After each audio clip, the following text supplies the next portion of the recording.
আমার কটা ভিক্ষা দিবেন?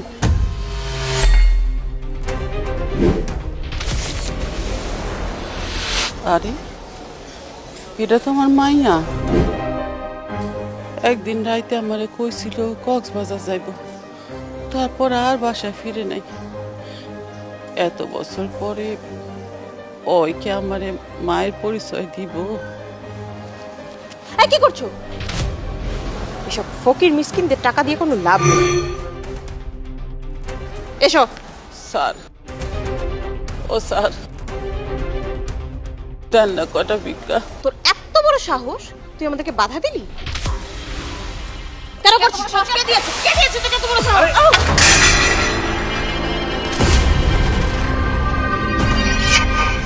তুমি এটা কি করলা? হ্যাঁ, একটা বয়স্ক মহিলা, তারপর আবার ভিক্ষা করতেছে, তুমি ওনাকে কেন তুমি এইভাবে ধাক্কা দিয়ে ফালাই দিলা? তাতে কি হয়েছে? ওনার যেটা প্রাপ্য সেটাই দিয়েছি।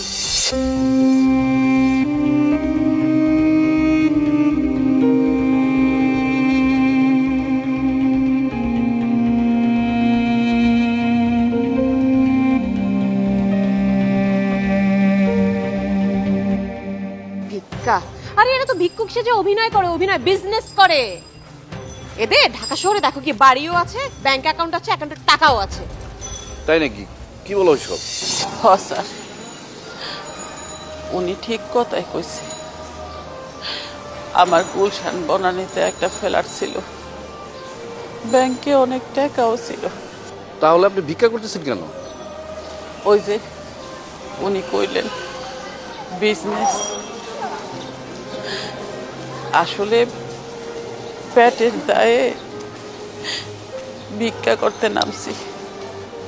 ক্ষুধা সহ্য করতে না পাইরা, শুধু একটু বাইজা থাকার জন্য। এইটারে যিনি বিজনেস করিতেছে তারে কোনো কিছু কওয়ার ভাষা আমার জানা নাই স্যার। আপনার যদি জানা থাকে তাহলে আপনি তারে বুঝাই বললেন। আই চুপ, একদম চুপ। কি মনে করছিস তোর এই মরা কান্না শুনে তোকে 2-4-500 টাকা দিয়ে দেবো, তাই না? ফকিন্নি কোথাকার। এসো। আরে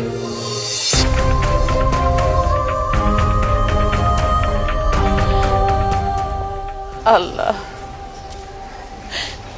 এটা আমার মাইয়া, অথচ আমার চিনল না। আমি ফকিন্নি কইয়া দূর দূর কইরা তারাই দিল।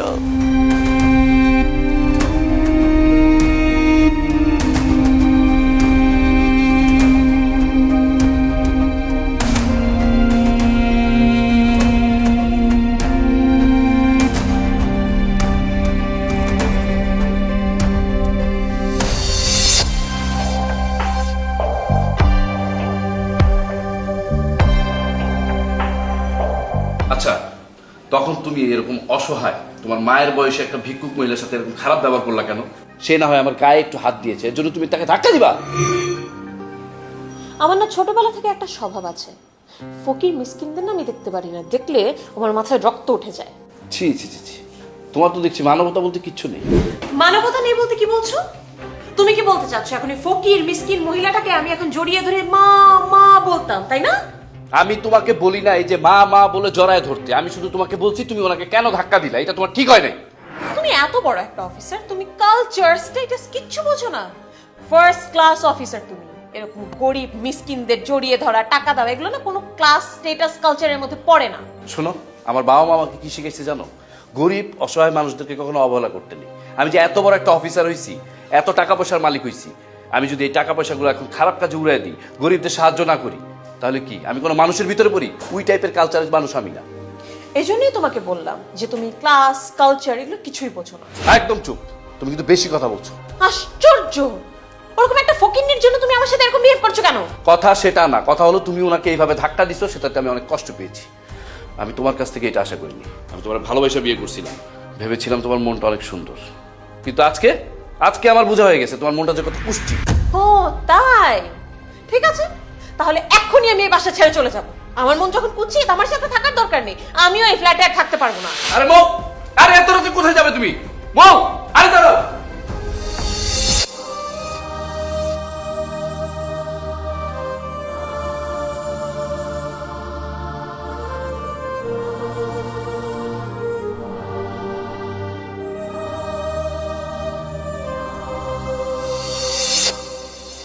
কি ব্যাপার, আপনারা সেই সকালবেলা আসছিলেন আমাদের বাসার সামনে, এখন এখানে দাঁড়ায় আছেন কেন? এই ফকিন্নিটার জন্য তুমি আমাকে বলেছো আমার মন কুচ্ছি। আজকে তো আমি ওকে ছাড়বো না। আরে তুমি এগুলো কি করতেছো? মানুষজন দেখলে আশেপাশে কি বলবে বলো তো? ওকে এখান থেকে যেতে বলো। আমি ওকে সহ্য করতে পারছি না, ওকে এখান থেকে যেতে বলো। আচ্ছা আপনার সমস্যা কি? আপনি জানেন না আমার ওয়াইফ আপনাদের দেখলেই তো রাগ করতেছে, জান। আচ্ছা সমস্যা কি আপনার? সে সকাল থেকে খেয়াল করতেছে, শুধু আমার বউয়ের দিকে তাকায় থাকেন আপনি। আপনি কি আমার ওয়াইফকে চিনেন?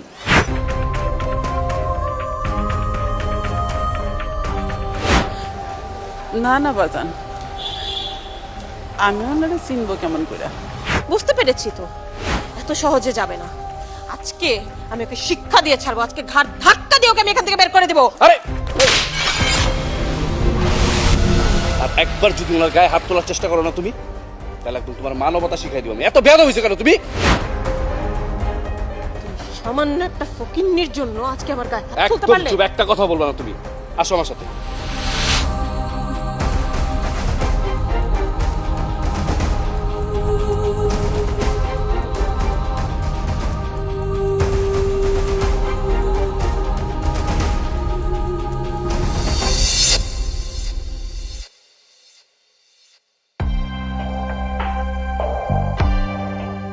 কি ব্যাপার, তোমার প্লেট খালি কেন?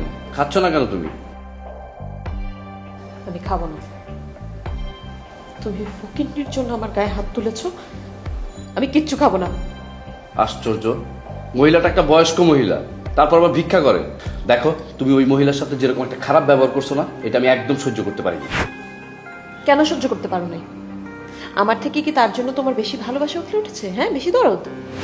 আসলে সত্যি কথা কি জানো, আমার মা মানুষের বাসায় কাজ করে আমাকে লেখাপড়া শিখিয়েছে। আমি গরিব ঘরের একটা ছেলে, জীবনে অনেক স্ট্রাগল করে তারপরে এই জায়গায় এসেছি। হ্যাঁ, আমি জীবনে কোনোদিন একটা ভালো জামা পরতে পারিনি, ভালো খাবার খেতে পারিনি। আমার মা এরকম মানুষের বাড়িতে কাজ করে টাকা নিয়ে আসতো, আর সেই টাকা দিয়ে আমার পড়ালেখার খরচ চলতো। কি বলছো? আমার মা সবসময় দোয়া করতো জানো, আমি যাতে অনেক বড় অফিসার হই, আমার যাতে অনেক টাকা হয়। কিন্তু আমার মায়ের সব দোয়া ঠিকই কবুল হয়েছে। দেখো আজকে আমি কত বড় অফিসার, আজকে আমার কত টাকা, কিন্তু আজকে আমার মা নেই।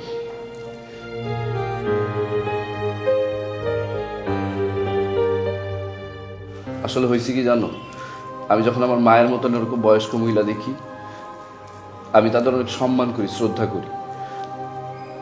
কারণ আমার গরিব মা যদি না থাকতো না, তাহলে আমি প্রতিষ্ঠিত হতে পারতাম না, এত বড় অফিসার হতে পারতাম না। I am sorry. আসলে আমি তো তোমার জীবনের এসব কাহিনী জানতাম না। আমাকে মাফ করে দিও। নাও এবার একটু খাও। আচ্ছা আমি খাইয়ে দিচ্ছি। আরে না,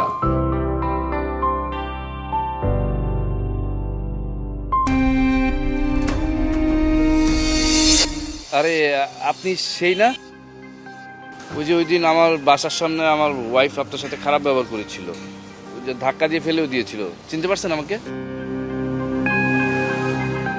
কি ব্যাপার, কান্না করতেছেন কেন? আচ্ছা আমার ওয়াইফের হয়ে আমি আপনার কাছে ক্ষমা চাচ্ছি। আসলে আমার ওয়াইফের এই কাজটা করা ঠিক হয়নি। আমার ওয়াইফকে আপনি ক্ষমা করে দেন প্লিজ। ক্ষমা?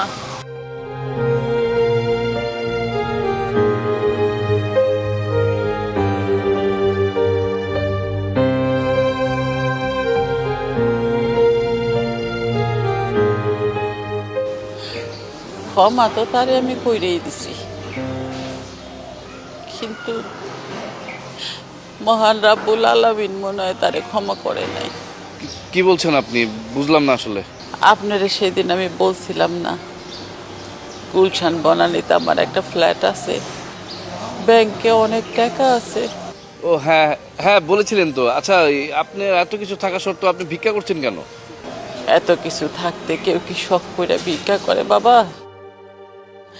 আমার অনেক টাকা ছিল, আমার স্বামী অনেক বড় বিজনেস করত, কিন্তু এখন আমার কিছুই নাই। ও মাই গড, কি বলেন? কেন, কি হয়েছিল যে আপনি হঠাৎ করে কোটিপতি থেকে এখন ভিক্ষুক হয়ে গেলেন? শুনবেন সেই কাহিনী? জি, শোনার খুব ইচ্ছা ছিল, বলবেন? আমার কোটিপতি ঘরে আমার একটা জেদি মেয়ে ছিল। সেই মেয়েটারে নিয়ে আমি একদিন ঘরের থেকে বাইর হয়েছিলাম। টাকা দে, টাকা দে, টাকা দে, টাকা দে, ভাত খাবো, টাকা দে, টাকা দে, টাকা দে, ভাত খাবো, টাকা দে, টাকা দে। বাজে গন্ধ আসতেছে এই পাগলের গায়ের থেকে। মা, ওকে এখান থেকে সরে যেতে বলো তো, আমার মাথা ঘোরাচ্ছে ওর গায়ের গন্ধে। আরে দাঁড়া, ওনার মনে হয় খিদে পেয়েছে, ওনাকে কটা টাকা দিয়ে দিই। টাকা দে, টাকা দে, ভাত খাবো, টাকা দে, টাকা দে। টাকা দিব মানে? তুমি রাখো তো, আমি দেখছি। এই সমস্ত পাগল সাজার ভান করে আসে। আই, যা এখান থেকে যা। টাকা দে, টাকা না দিলে আমি যাবো না, ভাত খাবো, টাকা দে, টাকা দে। যাবি না তুই? টাকা না দিলে আমি যাবো না, দে, টাকা দে, টাকা দে, টাকা দে। তোমার সাহস একদম লাগছে না তোর পেটটা। আরে মৌ, তুই সব কি করছিস? চারদিকে লোকজন দেখছে তো। দেখলে দেখুক, তাতে কি হয়েছে? ওর যেটা প্রাপ্যকে সেটাই দিয়েছি। তুই আমার ধাক্কা দিয়ে পালাইছিস না? আমার পেটের মধ্যে লাথি দিতে চাইছিলি না? ওই আল্লাহ সব দেখছে, সব দেখছে। ওই আল্লাহ একদিন তোর পেটে লাথি মারবো। তুই মনে রাখিস, তোর পেটে লাথি মারবো, লাথি মারবো। টাকা দে। তুই যাবি এখান থেকে, আমার কিন্তু মাথা আমি ঠিক রাখতে পারতেছি না এখন। যা, নাহলে কিন্তু তোকে মারতে মারতে মেরে ফেলবো। পারবি না, আমার মারতে পারবি না। কেউ আমার মারতে পারবো না, কেউ না, তুইও না, কেউ মারতে পারবো না আমারে। টাকা দে, টাকা দে, ভাত খাবো। এমন চল তো, চল আয় দিকে, চল আয়। তুই আমার মারছস না? তুই আমার পেটে লাথি দিতে চাইছিলি না? ওই আল্লাহ সব দেখছে। ওই আল্লাহ একদিন তোর পেটে লাথি মারবো, তুই ধ্বংস হয়ে যাবি, তুই পথের ফকির হয়ে যাবি। আমি অভিশাপ দিলাম, আল্লাহর কাছে অভিশাপ দিলাম, তুই ধ্বংস হয়ে যাবি, ধ্বংস হয়ে যাবি, ধ্বংস হয়ে যাবি।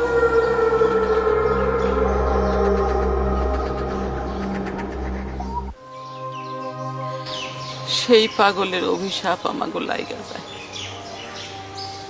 আমার স্বামী এক এক কইরা সব বিজনেসের লস খাইতে থাকে। ঋণের দায়ে আমাকে ফ্ল্যাটটাও বিক্রি করে দিতে হয়, তারপরও ঋণ শোধ হয় না। আপনার স্বামী এখন কোথায়? আমার স্বামী ব্যাংকে ঋণের টেনশন করতে করতে হার্ট অ্যাটাক করে মারা যায়। আমাকে উপার্জনের একমাত্র অবলম্বন শেষ হয়ে যায়। এরপর আমরা রাস্তায় নাইমা আসি। তারপর আমি আমার মেয়েরে নিয়ে একটা ছোট্ট বাসা ভাড়া করি, কিন্তু সেই বাসার ভাড়া দিব কিভাবে, সংসার চলবে কিভাবে? সেই জন্য আমি মানুষের বাসায় কাজ করা শুরু করি। আর সেদিন থেকে আমি হয়ে গেছি কাজের বুয়া। আপনার মেয়ে কি এখন বেঁচে নেই? আছে, আমার মেয়ে বাইসা আছে, কিন্তু এত কিছুর পরেও তার অহংকার আর জেদ বিন্দুমাত্র কমে নেই। এখনো সে সেরকমই আছে। আপনি শুনবেন বাবা, আমার মেয়ের কাহিনী শুনবেন? জি বলুন।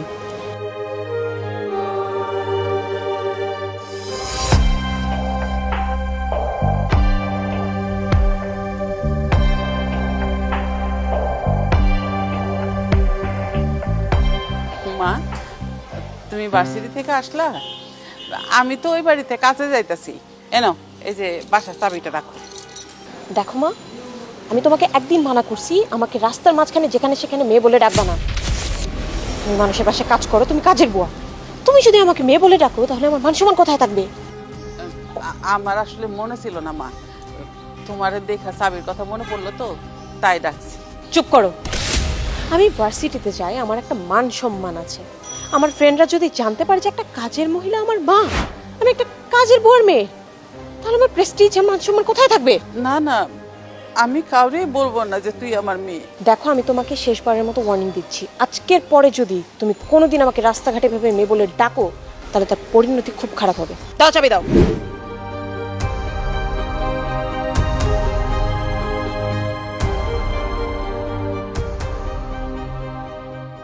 আল্লাহ, এই মেয়েটার অহংকার আর জেদের কারণে আমি কোটিপতি থেকে আজকে ফকির হয়েছি। আজকে আমি মানুষের বাড়িতে কাজ করে খাই, আমি কাজের বুয়া। মানুষের বাড়িতে কাজ করে আই না ওরে আমি লেখাপড়া শিখাইতেছি, তারপরেও আবার মায়ের পরিচয় দিতে চায় না।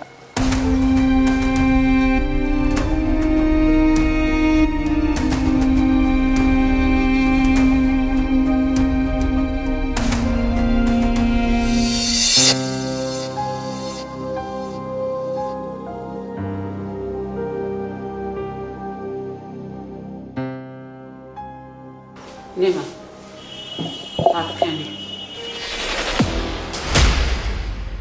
এগুলা কি রান্না করছো? আমার যা সামর্থ্য আমি তাই রান্না করছি। এই সমস্ত ইমোশনাল কথাবার্তা আমাকে বলো না তো, এসব আমি খেতে পারবো না। খাবি না মানে? খাবি না কেন? তুই কি এখনো কোটিপতির মেয়ে আছিস নাকি? আরে আমরা কোথায় ছিলাম আর কোথায় আছি সেটা কি একবারও তুই চিন্তা করিস না? দেখো, এই সমস্ত ইমোশনাল কথাবার্তা আমাকে বলতে আসবে না। আমি খাবো না, ব্যাস খাবো না। দেখ মা, একটু কষ্ট করে খায় নে। আমার হাতে টাকা পয়সা থাকলে আমি তো তোরে মাছ মাংস আইনা দেই। এখন তো আমার হাতে টাকা পয়সা নাই। বললাম না আমি খাবো না, মানে খাবো না।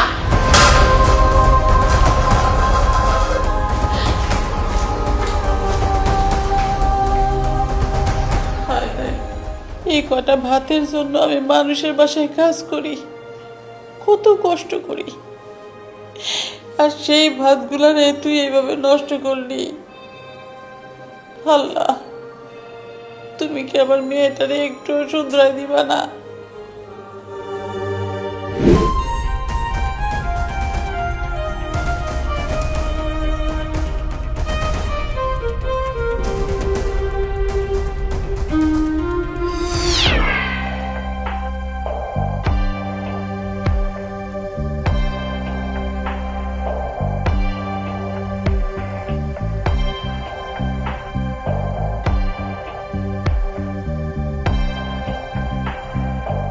মারে, তুই কালকে রাত থেকে কিছু খাস নাই, না খেয়ে আসছিস।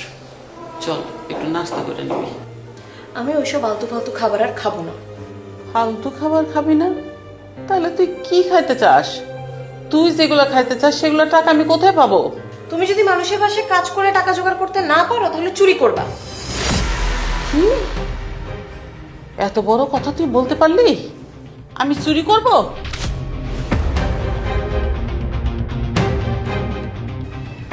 সেটাও যখন করতে পারবে না তাহলে মরে যাও। তোমার বেঁচে থাকার কি দরকার? নিজের মেয়েকে যদি তার পছন্দের খাবারটুকুই না দিতে পারো তাহলে বাঁচার দরকার নেই তো। তুই আমার মৃত্যু কামনা করতেছিস?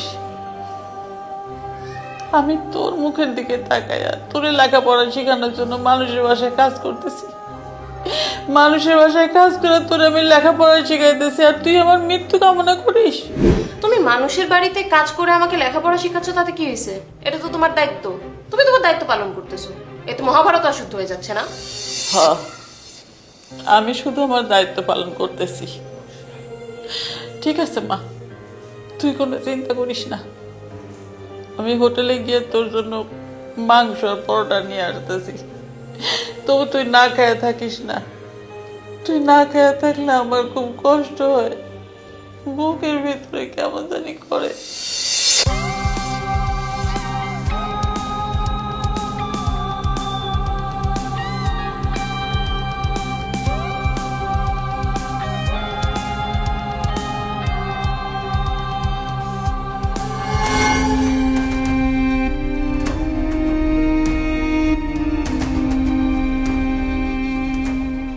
বাবা, আমার মেয়েটা গত রাত থেকে না খাই আছে।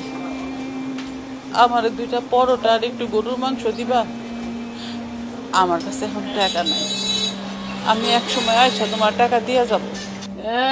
টাকা পয়সা নেই, এবার গরুর মাংস আর পরোটা নিতে আসছে মেয়ের জন্য। এটা কি নোংর খানা নাকি? এমন করে বললেন না বাবা।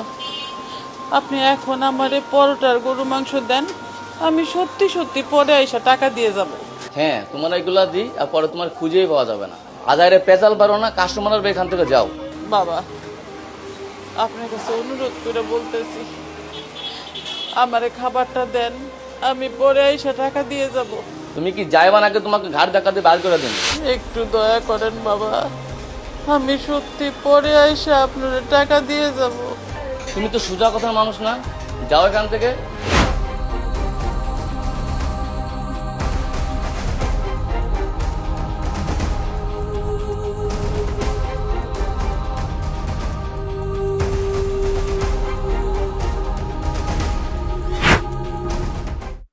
মা, মা,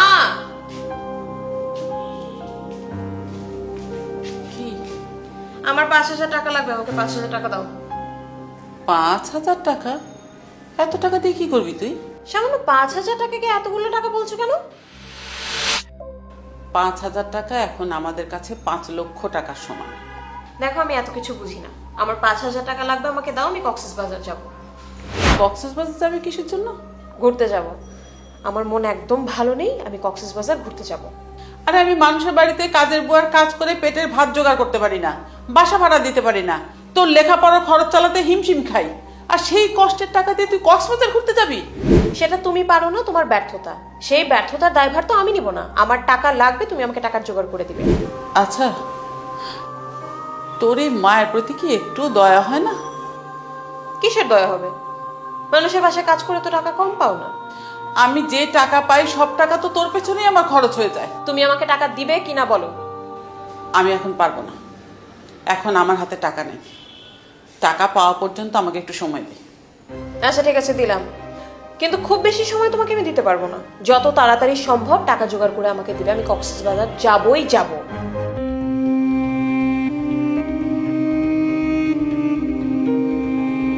আল্লাহ,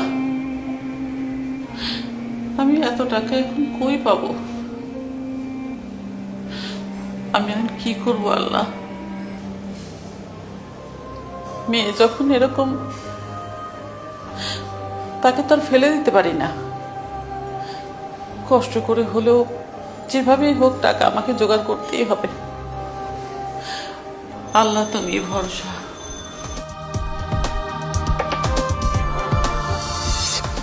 সেই যে আমার মেয়েটা কক্সবাজার গেল, আর আমার বুকে ফিরে আসলো না।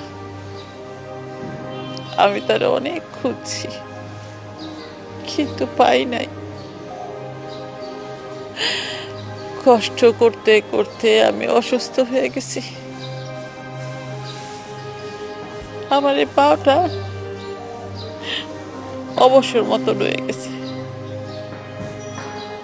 মানুষের বাড়িতে আর কাজে নেয় না, তাই পেটের দায়ে রাস্তায় নামছি, হাত পাততাছি, মানুষের কাছে ভিক্ষা চাইতাছি। এখন ওষুধ খায় আমার পাওয়াটা একটু ভালো, তবে পায়ে তেমন একটা শক্তি পাই না। আপনার মেয়ের কি আর কোনো খোঁজ খবর পাননি? হঠাৎ একদিন আমার মায়েরে খুঁজে পাইছি, কিন্তু খুঁজে পাওয়ার পরে কি হয়েছিল? খুঁজে পাওয়ার পরে আমার মেয়ে ফকিন্নি কই আমার দূর দূর করে তাড়াই দিছে, আমার পরিচয় দেয় নাই।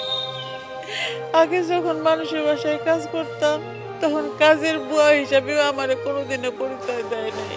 আপনার ওই স্বার্থপর মেয়ের ঠিকানাটা আমাকে দেন, আমি ওর সাথে দেখা করব। আমি ওনাকে একটু জিজ্ঞাসা করব যে যেই মা এত কষ্ট করে মানুষের বাড়িতে কাজ করে তাকে লেখাপড়া শিখাইছে, সেই মাকে কিভাবে সে অস্বীকার করে। দেন, ঠিকানাটা দেন আমাকে। না, কেন? আপনি কেন বলতে পারবেন না? আপনাকে এখনই বলতে হবে। আপনি এখন এই মুহূর্তে আপনার মেয়ে কোথায় থাকে সেই ঠিকানা আমাকে দিবেন, আর যদি না দেন তাহলে আমি আপনাকে আমার বাসায় নিয়ে যাব। আমার মায়ের মর্যাদা দিয়ে আপনাকে আমার বাসায় আমি রাখবো। না বাবা, আমি তার ঠিকানা বলতে পারবো না। আমি না কিছুই বুঝতে পারছি না। আপনি আমার বাসায়ও যাবেন না, আবার আপনার মেয়ের পরিচয় দিবেন না। না বাবা, আমি বলতে পারবো না বাবা। আপনার কসম লাগে, আপনার মেয়ের পরিচয়টা আমাকে একটু বলুন। না না বাবা, আমি বলতে পারবো না। আরে